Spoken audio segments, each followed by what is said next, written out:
What if everything you were taught about the fall of Rome is wrong? Rome did not fall in a single night with flames licking marble columns and emperors fleeing into darkness, because history is rarely that clean, and the truth is far more unsettling. What if the Roman Empire never truly collapsed at all, but instead shed its skin so completely that we mistook survival for death? For centuries, we have been taught to point to the year 476 AD, when a Germanic warlord named Odoacer deposed the last Western Roman emperor, as the moment Rome died.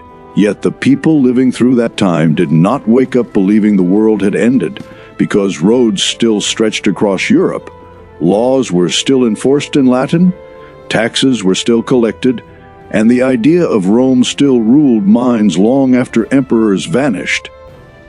In the West, Rome appeared to crumble under pressure from invasions, economic strain, and political chaos.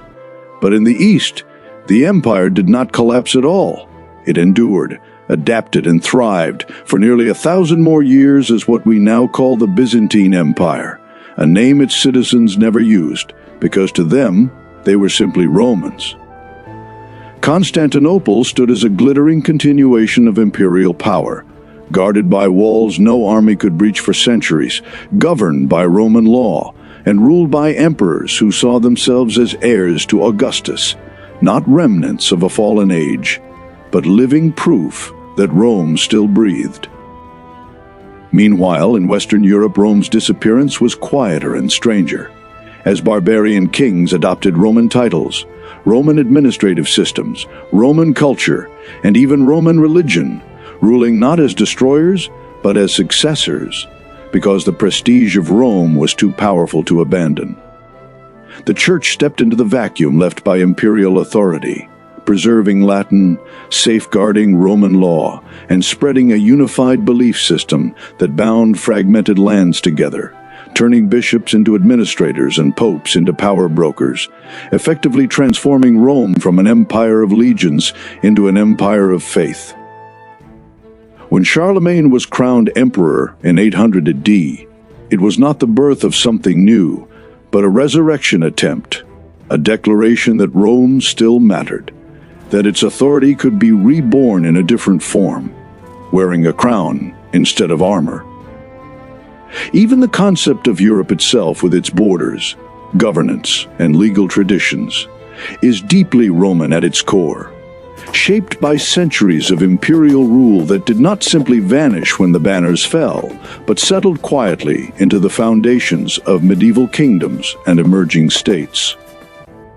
Roads laid by Roman engineers guided medieval trade. Roman law shaped modern justice. Latin evolved into the languages spoken by millions today, and the idea of a centralized state, ruled by law rather than sheer force, was a Roman inheritance, passed quietly through generations. Empires usually end in silence, not explosions, and Rome's so-called fall was less a collapse and more a transformation, a slow migration of power from emperors to kings, from legions to institutions, forcing us to confront an uncomfortable truth. If Rome never truly fell, then perhaps we are still living in its afterlife. Don't forget to subscribe, like, comment, and share. Watch my other videos for more stories like this. See you in the next one.